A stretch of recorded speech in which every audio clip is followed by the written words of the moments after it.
So this is a file that we actually created. Actually, Michael, same illustrator, created this file to show off the performance and show just how quickly Illustrator has gotten. And yes, this is all vector. This is all mathematical lines and curves. So just the performance alone in this and being able to quickly zoom in and get around in the file and move around with no lag, that is what we mean by performance. So we kind of just started off just leveling the playing field and letting you know that, yes, we realize that features are important, but also performance is equally important. Now let's jump into that other file. All right, so here we are. Again, this is another image that Michael created, and this is a raster-based image. I'm going to go ahead and zoom in on it so you can see what I mean by that. And you can start to see the pixels. You can see that this is raster. Now you'll notice, I'll zoom out, that when I click on this, one of the first things that the contextual taskbar, which is also now in Illustrator and InDesign as well as Photoshop, it says, hey, do you want to image trace this? I noticed that this is raster. This might be the next thing you want to do. So that's what I mean by prompting you with what you might want to do next instead of you having to go find it. So yeah, I do want to image trace this. Do it. Boom, done. That's vector now, but it's not what I had in mind. It is vector, but what happened on my color? Because image trace just does an image trace by default. If I want to do more with it, I can go into the image trace panel and choose a preset. So I can choose a preset called high fidelity photo. And just by choosing a preset, it will automatically retrace the image and give me the high fidelity photo. So now, if I go into my zoom tool and zoom in on this is all vector. So just like that, taking something you sketched by hand or taking something you drew or taking something you photographed and converting it into vector. How many times has somebody came in with a napkin and said, hey, I want my logo to look like this? Well, imagine if you could start with the vector version of what they sketched on the pad, then clean it up and make it better. So that was the kind of stuff I was doing back in 1988, was just not this easily, not this fast, but taking the pen tool and actually tracing things manually, and definitely not this fast. All right, but it gets better. Let's zoom in again. Let's go in up here. And I'm not a fan of that banding because it took what Michael painted, which is like a seamless transition from one color to the next, and it gave me this when it image traced. But you'll now notice that when I go into advanced, there's a new checkbox in image trace. This is image trace 2.0, by the way. A new checkbox that says gradients. So I just check the box and it converts what it thinks should be a gradient into a gradient. But it gets better than that. I know, right? What? Let's go into it, let's select it, and let's expand it. So first of all, when I expand it, expand it, you'll see that it is vector. Nice clean vectors, by the way. And now when I zoom in on it again, let's zoom in up here, and let's go to the gradient tool. These are all live gradients. Every single gradient it made is now live. You can go in and change it to whatever colors you want, whatever degree you want, whatever angle you want.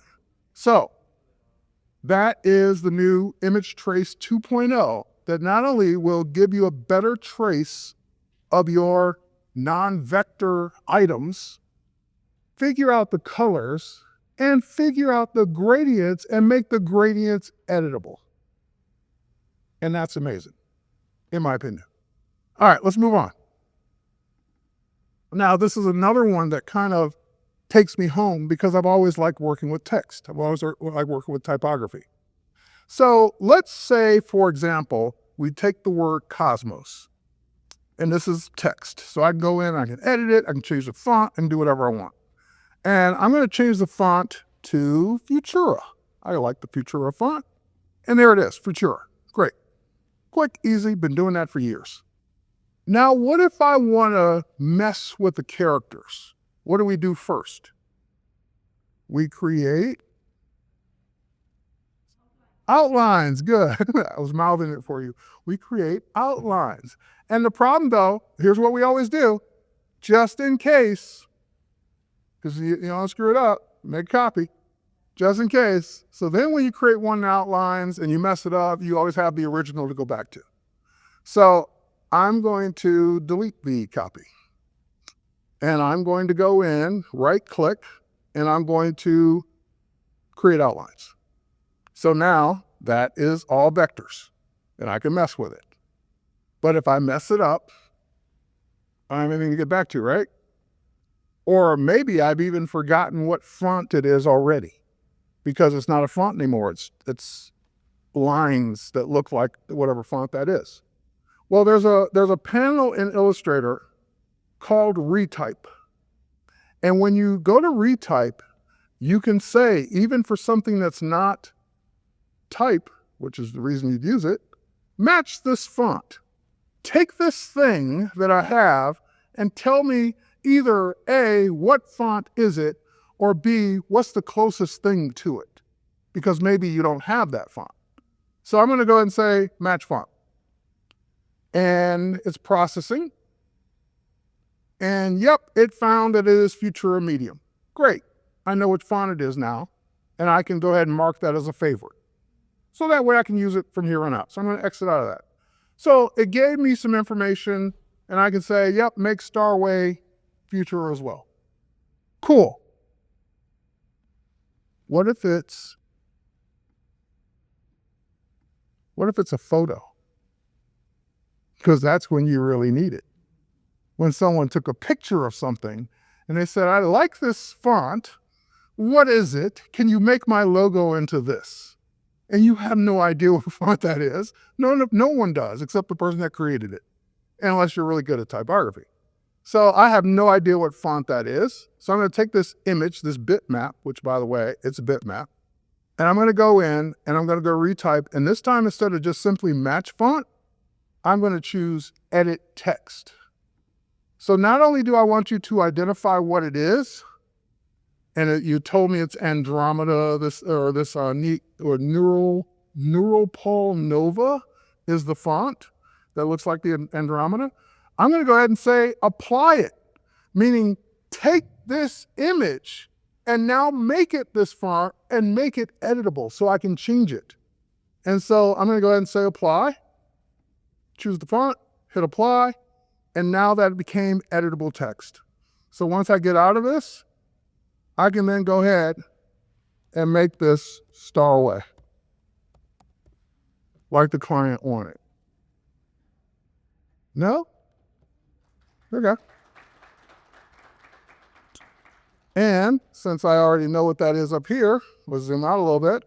Let's go to our Starway, and also let's make that, because now I know what it is.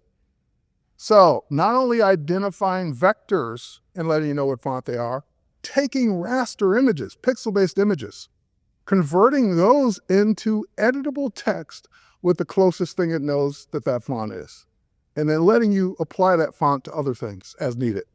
So that is Retype. Next, jump over to this artboard.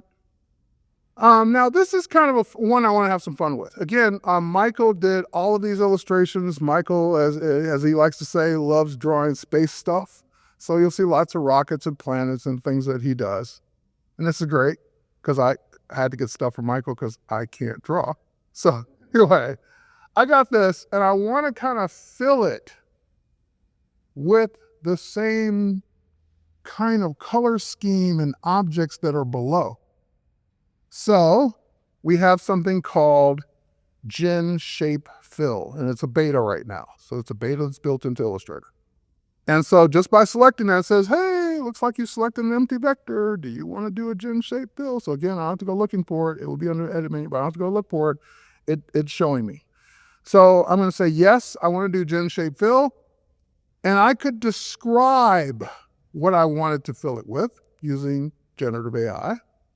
Or I could go in and just simply say, hey, there's I want to do this one, I think. Yeah, I want to do a style reference. And I want to choose the asset to use. So if I choose the asset, hey, yep, there's one right here. Use this. And there it is. It got it. And now I say generate. And so it's now using that as a style reference to create the fill for this shape. We'll give it a second to finish. Cool. And if I don't like that, I have different variations to pick from. That's probably the one I'd use. But let's move that over. Oh, wrong one. Let's move that over for a second, because it still had the original shape.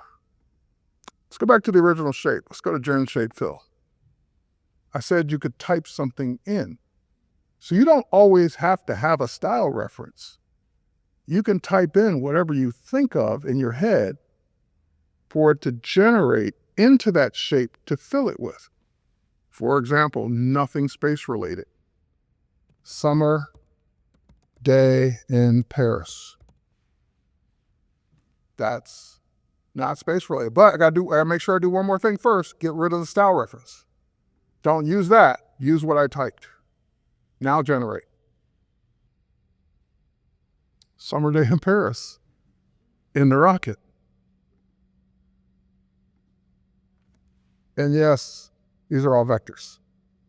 So it's not generating a raster image.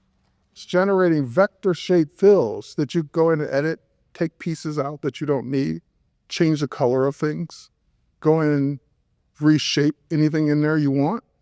And it gave me nice, clean vector lines to play with. And this one's just fun. This is one of those features where you just know the engineer that did this just had fun that day. I want to take all those little illustrations that were drawn on the left side. So what is it? 6 of these little guys here. Let's zoom in. Those. I want to take those, and if you ever needed to take something and space it out along a shape evenly, how much fun that is. All right, so let's go ahead and take selection tool, select all of those. And now there's a brand new tool called Objects on the Path. So I click Objects on the Path, and it says, go find your path. This one. Done. Oh, but wait, there's more. Move them. Space them. Space them further apart, closer together. Back to the original. My favorite. Rotate them. And each individual one can be moved along the path and rotated and done whatever you need to do with. And this is kind of along the same lines of the summer day in Paris. I want to recolor one of these illustrations, but instead of me having to pick every single object and then go to a color palette and pick the colors, just want to describe the colors I want and see what it comes up with. And anything it comes up with, I can always change if I don't like it. So I'll take one of these and I'll go into our edit menu and I'll go to edit colors, and we have generative recolor. You've had recolor for years, where you literally go choose a color palette and it will apply that color palette to your object, which is great if you already have the color palette. But if you don't have the color palette, that's where generative recolor comes in. So again, this is not generating an image. This is generating a color palette based on what you describe. So I want to do sci-fi movie with aliens. How? What does that mean in terms of color? Only it knows, because there's no... Well, I described that to you. I guarantee you everyone now is picturing different colors. I know there's a lot of green in there because I said alien. But a lot of you are picturing different colors. And no color you pick is wrong. It's just really, what does it think that is? And I'll hit generate. And it'll give me 4 color schemes down at the bottom to choose from. There's one. There's one with the green in it. There's another one. There's another one. So it's giving me, when I have those mental blocks of, I don't know what colors to pick, it's letting me have a starting point. Then I can go from there. If I don't like that blue, I think the blue's too dark, I have to change that blue to a lighter blue. But I have that starting point instead of me having to always come up with stuff from scratch. All right, next up. And this is definitely another one I could have used. I remember I used to design like interior designs for my own home. And so I would measure the room and then go look at furniture and say, okay, this couch is 13 feet wide. Okay, let me get the CAD plugin for Illustrator and do that, which was overkill, but it would do it. It would let me figure out what size everything was and if it would fit or not.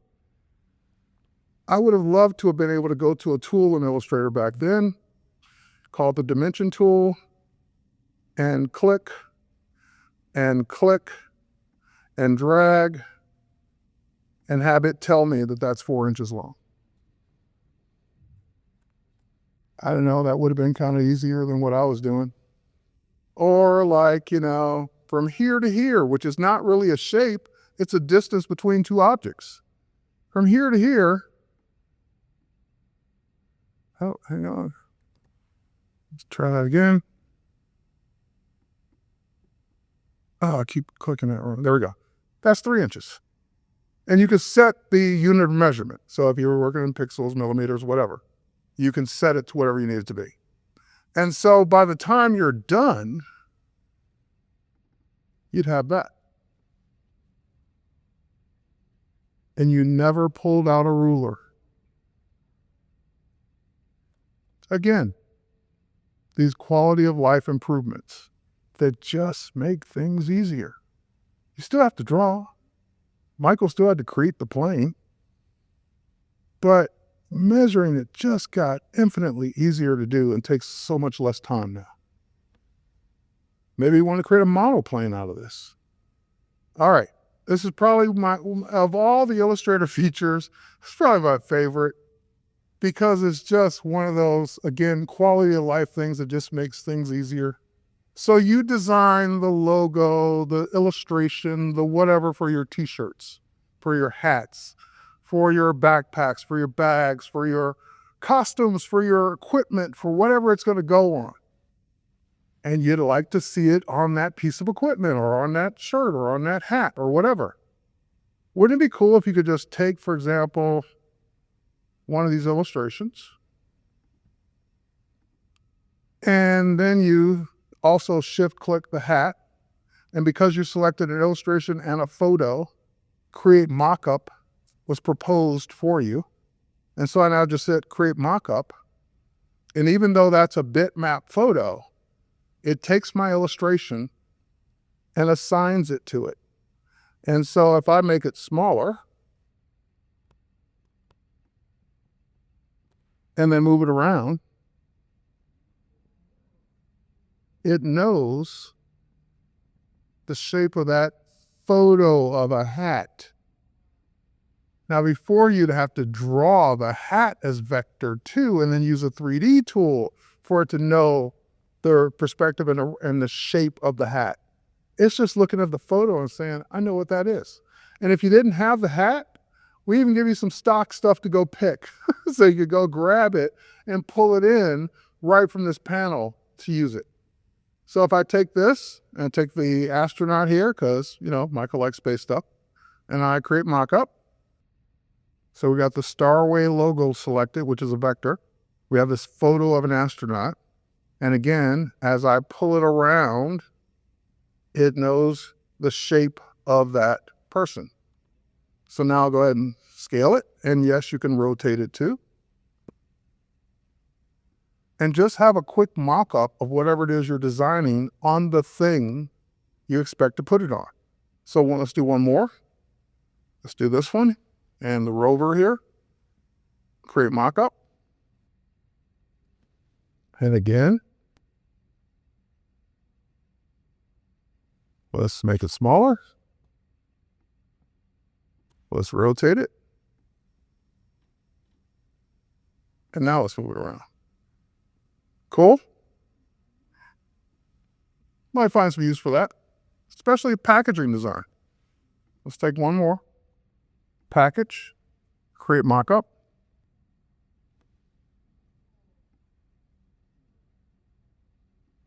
A little big.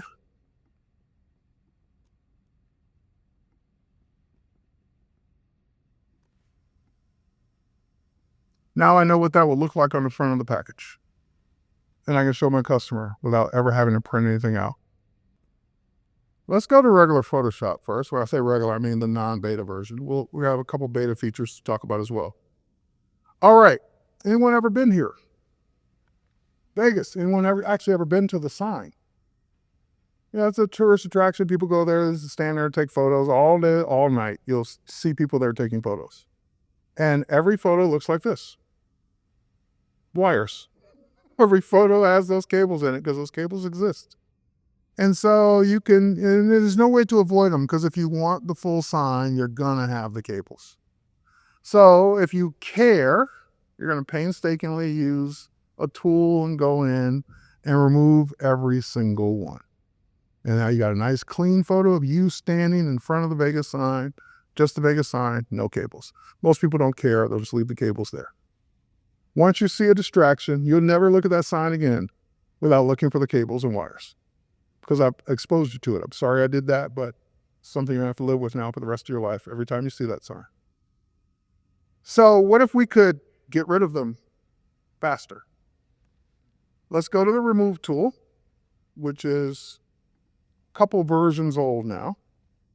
And in the Remove tool, there's a new option called Find Distractions.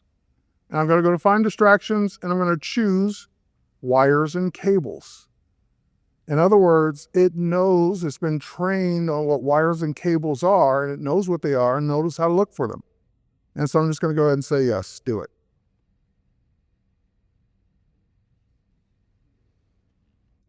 Not only did it get rid of the big ones that were obvious, but look down here.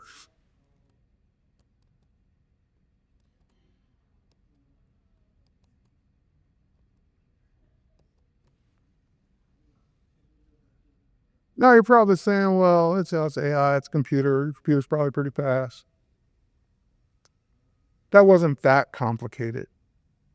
How long would it take you for that one? Possible. Now I created an empty layer this time. I should have done the first time. So that way it puts the results on the layer. All right, I'm going to go ahead now and do the same exact thing. Not selecting anything. I just created an empty layer, so we'll have that layer with the results on it, and wires and cables.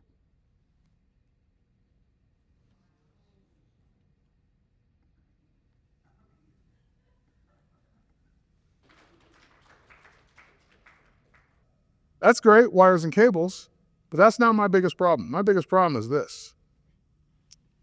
There's a word for it. Tourists. And everywhere I go, there seems to be tourists in my photos. And I took this photo, or I had this photo taken of me in Egypt back in, I want to say around 2012 maybe. And never used it because I never wanted to take the time to remove the people. So I just sat on it and never used it. Well, find distractions. Let's create that layer first. Find distractions. There's also one for people. Now, the only difference between the two, obviously one looks for cables, one looks for people. The one that looks for people doesn't just remove them automatically. So it's leaving you a choice to make sure you want to get rid of all the people, or if it missed some people, you can add them back in. So it's your choice. So I'm going to say remove people. It's going to figure out where the people are. And once it does that, it'll highlight them. So in other words, it figured out not only the people that were obvious, but the people up there in the hills that I never even noticed. Because that's what AI does. It sees stuff that you may not see. So now I'll go ahead and say, yep, you got them all. Those are the ones I want gone. And I'll tell it to go ahead and do it. I feel like I'm late posting this photo now, since that was over a decade ago, but still, I could post it now because I don't have all those distractions. Now, here's one that did get posted recently. This is actually one my cousin took. And if anyone know where this is? Chicago. Have you ever seen it with no people in it? Never. Because it's a tourist attraction. So it's always, no matter what time of day you go there, unless maybe you go at 4 o'clock in the morning or 3 o'clock in the morning, you might get fewer people. But there are always going to be people there because it's a place people go and photograph. So I saw this on her Instagram. I said, you got to give me that photo. Give me the original. I got to have it. I'm going to use it as a demo. She said, oh, sure. As long as you give me back the result. Like, in other words, two-way trade. I said, okay, you got a deal. So I got it the day of my event, and I hadn't tested it yet. And so I said, okay, let's go ahead and try it. Find distractions, find people. And it found the people on the ground. It found most of the people in the reflection, but didn't find them all. There's some people on the left that didn't get because they're so stretched out, it just didn't know they're people. So I had to do two things. First, and that's why it pauses, because saying, hey, did I get everybody? No, you didn't. You didn't get that person. You didn't get that person. You didn't get that person. You didn't get that person. You didn't get whatever that is over there. And you didn't get that person over there. And then I did it. And she was like, that's great. Where am I? Because I let it remove everybody, including her. And she's in the middle here. So I said, oh, oops. Let me undo this part so it leaves her. Okay. And by the way, there's trash on the ground. So we get some of that stuff too. Because, once you see it, you can't unsee it. It's just the way things go. When you're looking for distractions, you will find them. All right. And I'm not going to get it all, but you get the idea. So I can go clean up the trash too. And once I'm done, go.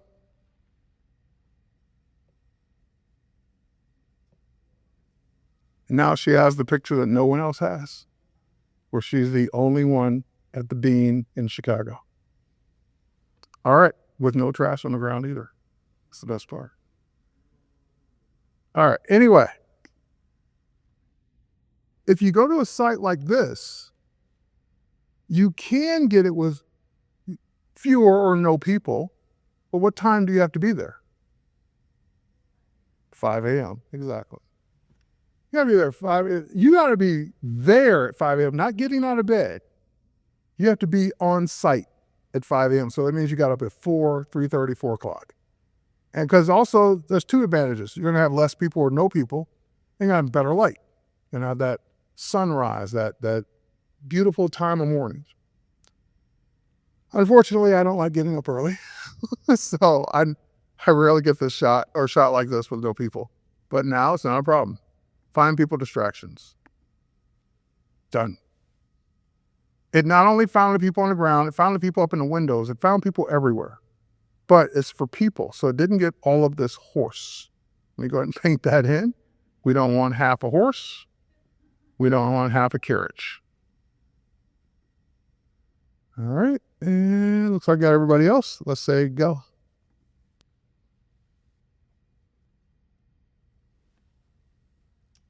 Before, oh, I didn't do the extra layer. Before, after, before, after. All right, let's pop over to Photoshop Beta.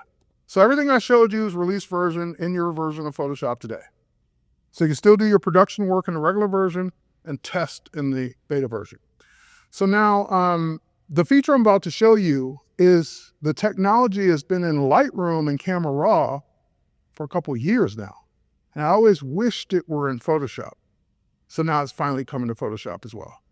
And that is in Lightroom and Camera Raw, you have this feature called people masking, where it uses AI to figure out not only that it's a person, but their hair, their skin, their clothing, their facial hair. Like it can see all of those things and select them for you so you can make whatever changes you want to make.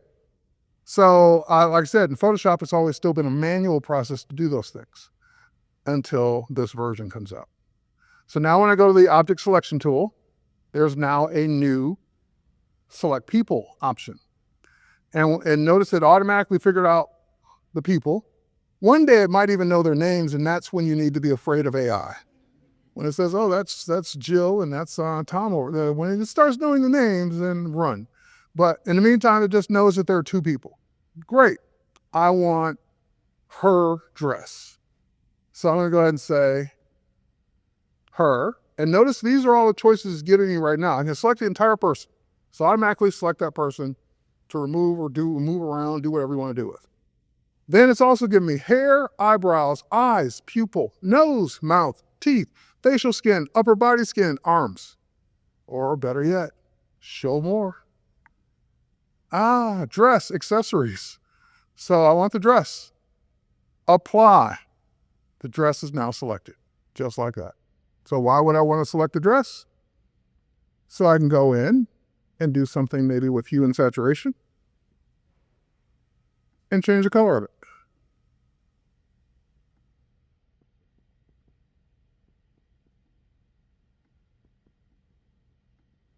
Cool. I like that green. I'm not a fan of green. All right, so selecting people and selecting various attributes of people, even if it's multiple people in the shot, is just going to make life easier. So that's one.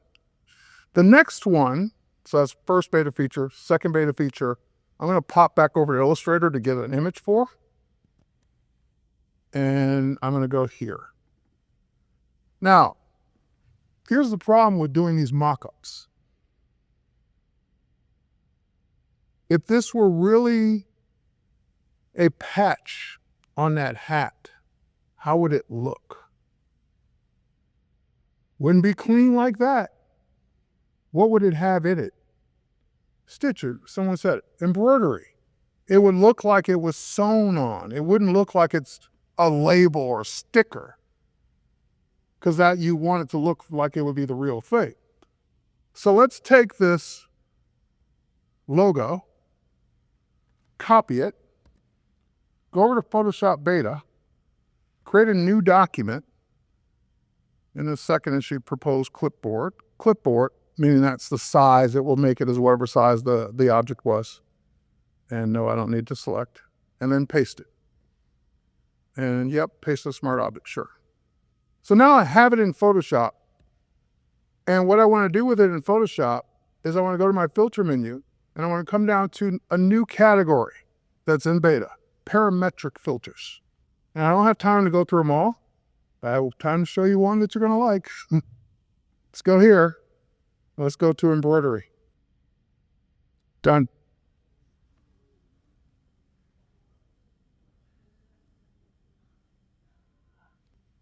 So that's the embroidery parametric filter. All right, let's move on. Let's pop over to Adobe InDesign. Now, Adobe InDesign is a page layout tool. It's one of my favorite tools in the Creative Cloud. I just don't get to use it that often because I used to do a nonprofit newsletter. I don't do that nonprofit anymore, so I don't get to do the newsletter anymore. But I always love doing it every month because it takes what I can do in Photoshop and Illustrator and lets me lay it out on multiple pages. And although Photoshop can have multiple artboards and Illustrator can have multiple artboards as well, it's not the same. Page layout tool is really for designing long-form documents, books, magazines, newsletters, and it could be all digital, don't need to print it, but that kind of workflow. So here I've got a multi-page workflow. There. Oh, that page, the spread is hidden, that's why. And there. Okay, so I got basically these spreads. So first thing I'm going to do is I'm going to go in and go to this one. And you'll notice that, like the other tools, I have a contextual taskbar. And that contextual taskbar says, oh, you selected an empty frame. Now you could go fill it with your own photo, your own illustration, your own Illustrator, your own Photoshop file, and go fill it whatever you want. But if you didn't have the thing to fill it with, then you can use generative AI to make it. So I can go text image and I get a prompt. And I want to fill it with a modern fashion handbag.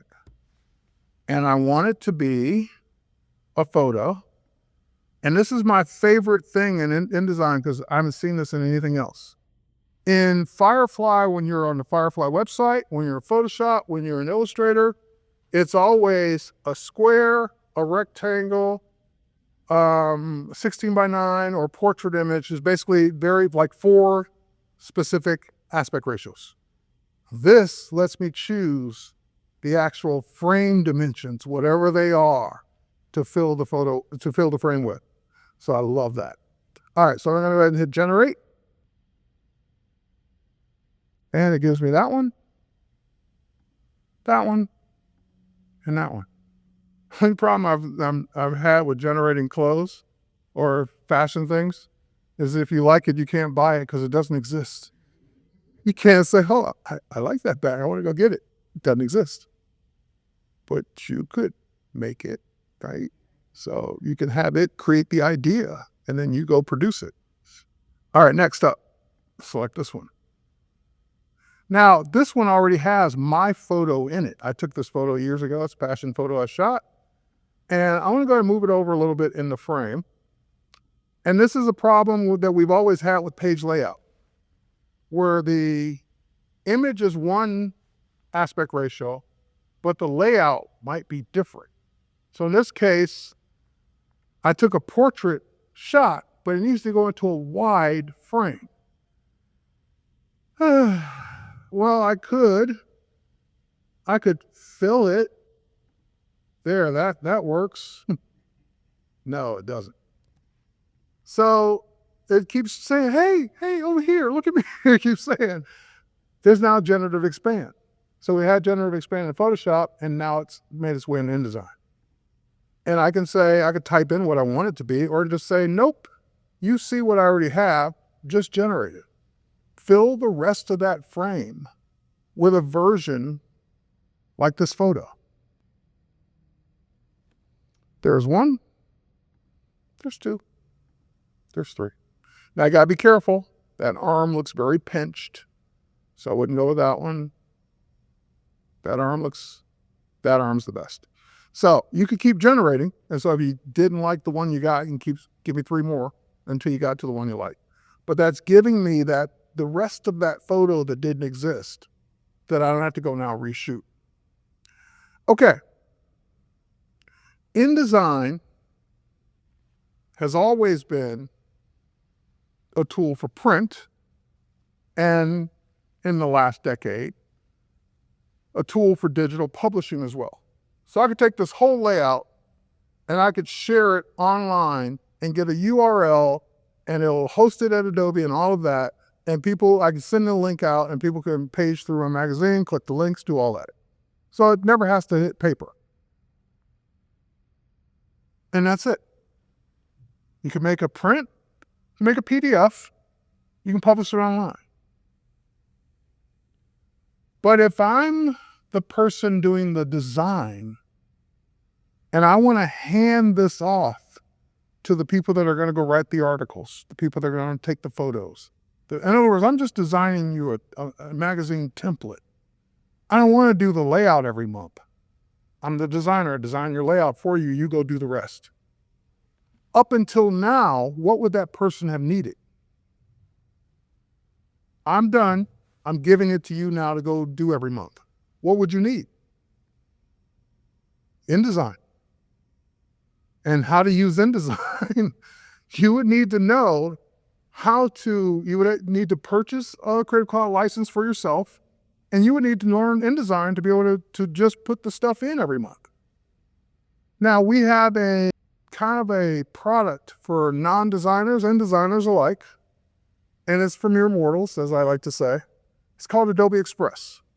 And Adobe Express is all web-based. So if I pop over to Adobe Express in my browser, this is what Adobe Express looks like.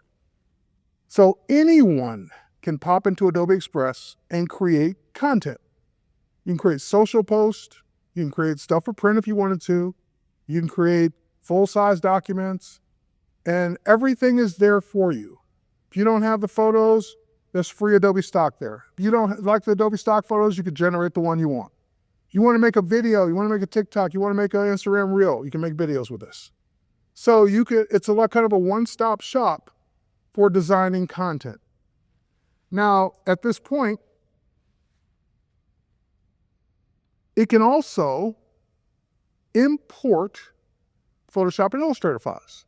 So as a designer, if I handed you a Photoshop file or I import my Photoshop file into this, I can then save a template and give it to you. And then you can make changes without ever touching my Photoshop file. And up until now, it's been Photoshop and Illustrator.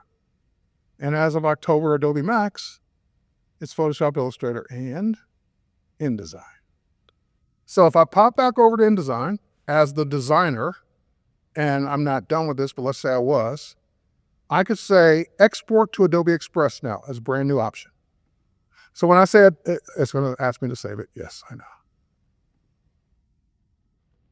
So it's saving it, and then it's going to give me,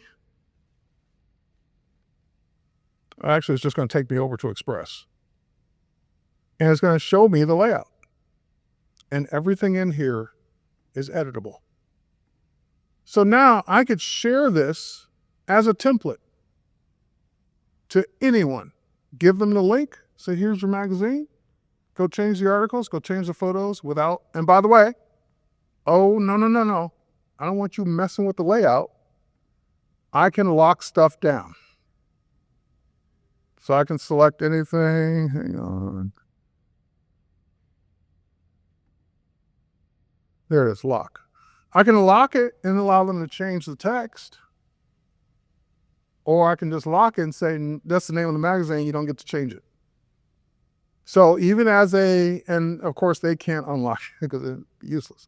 But as a designer, I still get control over what they can and can't change, even if I share this as a template. All right, so now I got this ready to go. And you might be saying, well, Terry, okay, I kind of see that. It prevents them from having to buy InDesign, which actually is bad for you, Adobe, because then they don't, you're selling one less copy of InDesign. But what will be another advantage? Well, now we get into all the things that Express can do that Photoshop, Illustrator, and InDesign can't, at least not easily. So for example, let's say this page was done and I want it to be in multiple languages. Well, in InDesign, you'd have to have someone translate all the text and make different pages and paste all that text in the different languages. But in Express, there's a translate button. And I can even pick which pages get translated and which ones don't. So I'm just going to do page 1. I can say which languages I want. So I want, which one? You got it. Punjabi, Spanish, and Italian. So you'll be able to verify if it's good or not. Yes? No? Portuguese, you'll be able to verify for me? All right, Portuguese it is. You guys are making me do things I never do. Don't change the demo. Well, anyway, let's go. Let's go on. So now I got those 4 languages pinned just for page 1, translate. So now it's not only making the 4 additional pages that I told it to do, it's translating what it thinks needs to be translated and not translating, like, for example, the name of the magazine is the name of the magazine. But it's also giving me those 4 pages and telling me what languages they're in. So you said Portuguese. Hopefully I'll eventually be able to zoom in. Let's see if this is right. Close that. Close that. How's it look? Really good. Okay. That makes sense. Yeah, it makes sense. All right, that's all I could ask for. Now, this, and by the way, isn't for you to say, I don't speak this language, I'm done. Obviously, you need to have someone that speaks the language check it to make sure it's good. But anyway, that's Portuguese, that's Italian, and what was the other one?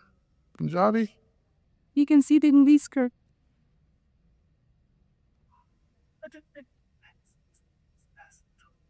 Okay.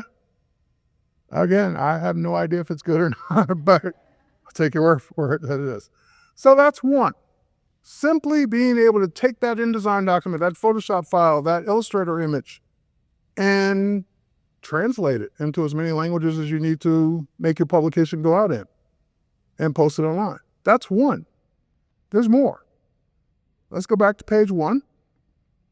Page 1 was the original. And let's say I want to put this on Instagram.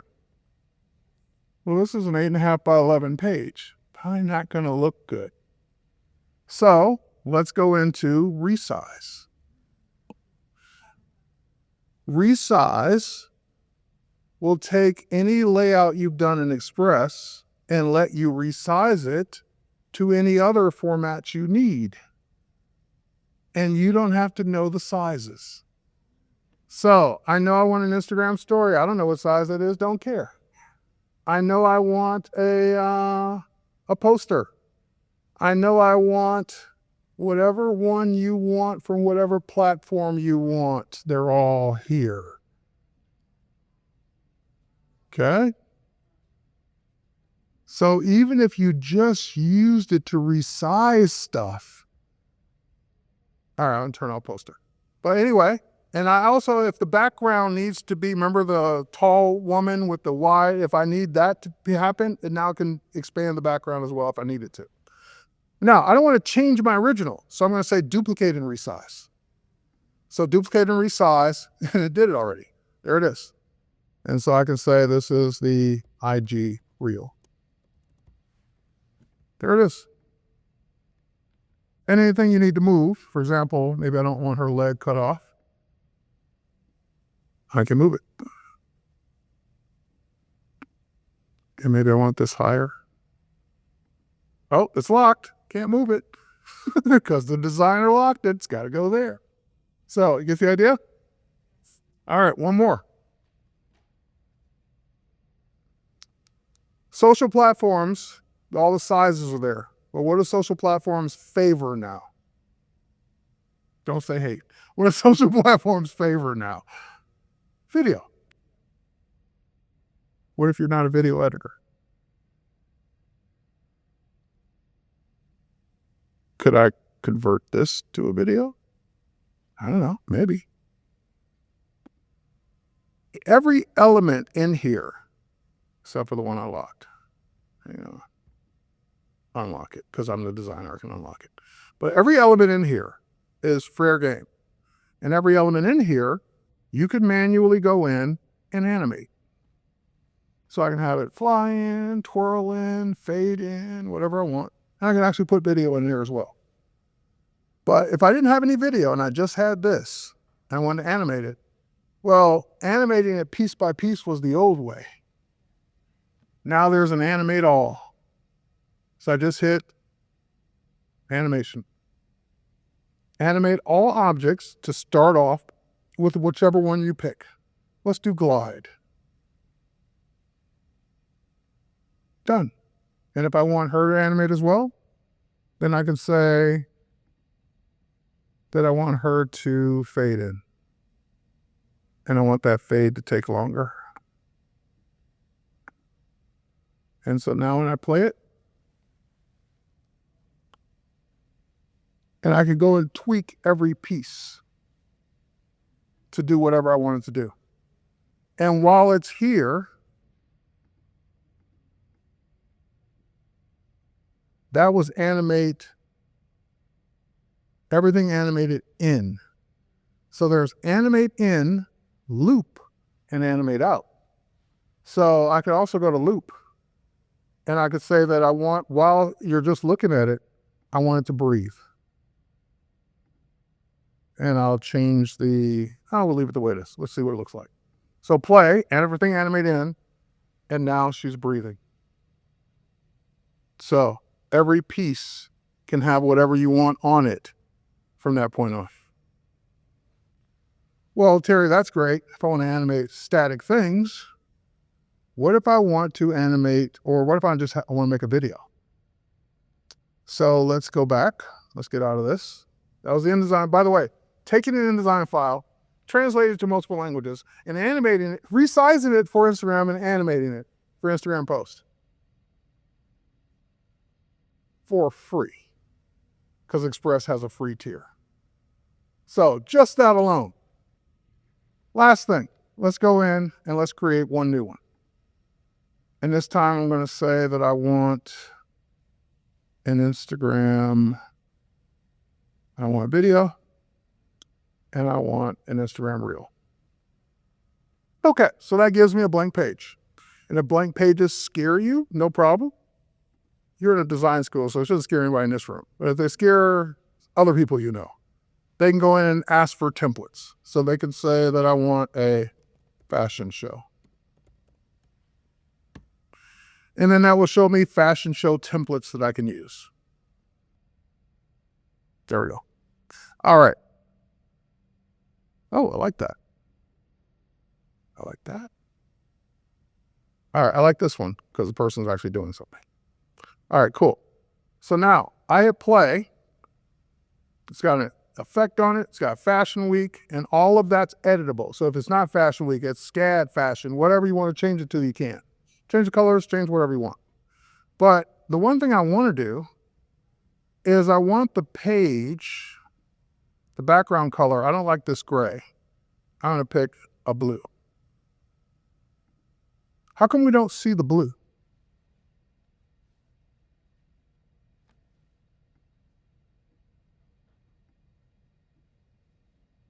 The video's covering it.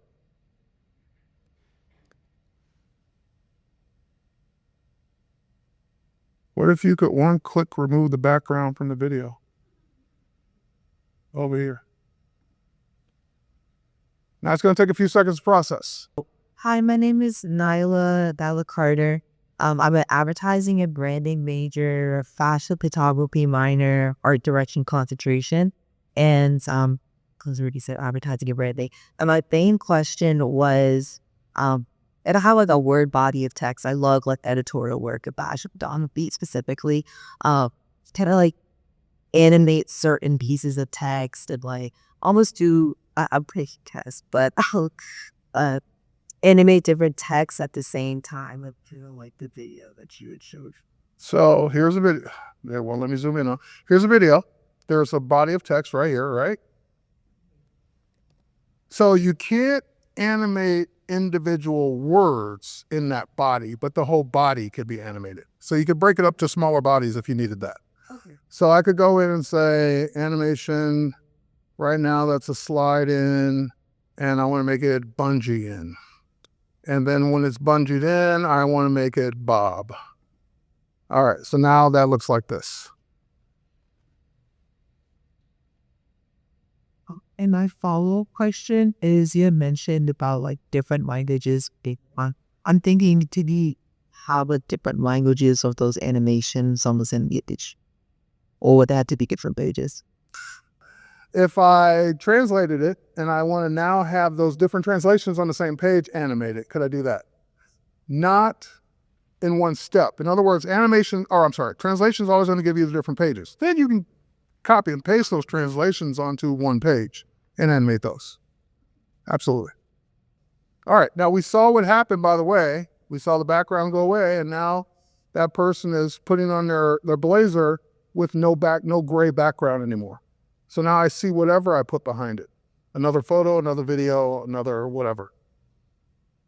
So before you even think about it later and you forget to ask, yes, you can add music. Yes, you can add a voiceover. Yes, you can add sound. You can do any of this. Yes, you can have multiple scenes. So it starts out with this clip. Then you click add scene and add your next clip and so forth and so on. So your video can be as short or as long as you need it to be. Adobe Express. Express.adobe.com. It's a website. Go check it out. All right, that is my time for demo. I'm going to switch back over to slides for a second.